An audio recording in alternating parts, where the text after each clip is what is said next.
चलो यार, आज एक टाइम मशीन में बैठते हैं और चलते हैं उस दौर में जब एंटरटेनमेंट का मतलब सिर्फ एक चैनल था, पर उसे देखने की खुशी आज के हजारों चैनलों से कहीं ज्यादा थी। आज हम सब मिलकर याद करेंगे दूरदर्शन की वो सुनहरे रविवार। याद है ये आवाज?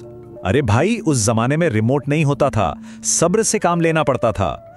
एक एंगल पर तस्वीर एकदम साफ, तो जरा सा हिला और टीवी में बर्फबारी शुरू। पता है, हर रविवार की सुबह ना एक मिशन से शुरू होती थी। एक ऐसा मिशन जिसमें पूरा का पूरा परिवार एक साथ जुट जाता था। ये तो मतलब हर घर की कहानी थी। पापा बेचारे छत पर एंटीना से कुश्ती लड़ रहे हैं और हम नीचे से डायरेक्शन दे रहे हैं, आया नहीं, थोड़ा और घुमाओ, हाँ हाँ बस हो गया। और जैसे ही वो दूरदर्शन का लोगो घूमता हुआ स्क्रीन पे आता था ना, कसम से ऐसी फीलिंग आती थी जैसे वर्ल्ड कप जीत लिया हो। बस वीकेंड ऑफिशियली शुरू हो गया। तो भाई एंटीना सेट हो गया, अब शुरू होता था असली मैराथन। संडे मॉर्निंग का वो टीवी शेड्यूल जिसका इंतजार हम पूरे हफ्ते करते थे। सबसे पहले सुबह 9 बजे रंगोली, कभी रेखा जी तो कभी हेमा मालिनी जी की शानदार इंट्रोडक्शन के साथ। और उसके बाद फिर आते थे वो 2 शोज जिनकी वजह से सड़कें सच में खाली हो जाती थीं। जैसे ही टीवी से ये आवाज आती थी, मैं समय हूं, भाई साहब सच कह रहा हूं, रोंगटे खड़े हो जाते थे। महाभारत का हर एपिसोड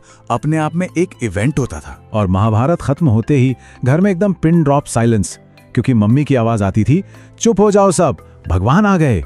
घर का माहौल एकदम पूजा जैसा हो जाता था। लेकिन ये मजा सिर्फ एक घर तक सीमित नहीं था। अरे ये तो पूरे मोहल्ले का त्योहार होता था यार। ये टीवी शो सिर्फ एंटरटेनमेंट नहीं थे, ये एक सोशल इवेंट बन जाते थे। सोचिए, उन दिनों में पूरी गली में शायद एक ही टीवी होता था, और जिस घर में टीवी होता था ना, वो घर नहीं, एक मिनी थिएटर बन जाता था जहां सबके लिए दरवाजे खुले थे। कमरा खचाखच भरा हुआ है, पड़ोसी, उनके बच्चे सब चप्पलें बाहर उतार के जमीन पर लाइन लगा के बैठे हैं। और सोचो, बीच में लाइट चली गई तो बस एक ही टेंशन, अरे यार ये रामायण दोबारा कब दिखाएंगे। और यही तो बात थी। सच तो ये है कि दूरदर्शन ने सिर्फ चैनल नहीं बल्कि पूरे परिवार, पूरे मोहल्ले को एक साथ जोड़ दिया था। तो सुबह तो भक्ति और इतिहास के नाम हो गई, लेकिन संडे की शामें उतनी ही मजेदार होती थी। एंटरटेनमेंट अब टीवी से निकल के मोहल्ले के मैदान तक पहुंच जाता था। याद है मोहल्ले की रामलीला? अरे वो हमारे बचपन की 3D IMAX मूवी थी, बिना किसी टिकट के।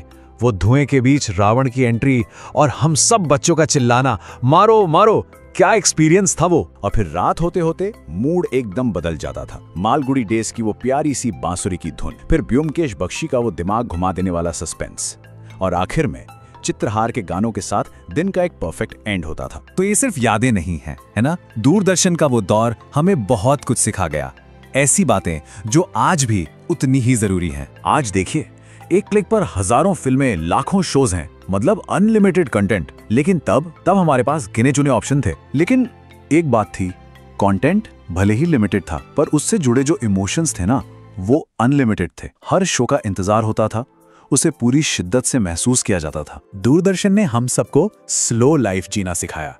उसने सिखाया कि असली खुशी कनेक्शन में है, इंतजार में है, और हाँ, कभी कभी एंटेना घुमाने में भी है। अच्छा, अब आप लोग बताइए कमेंट्स में लिखकर, आपका वो कौन सा सीरियल था जिसके लिए आप पूरे हफ्ते इंतजार करते थे?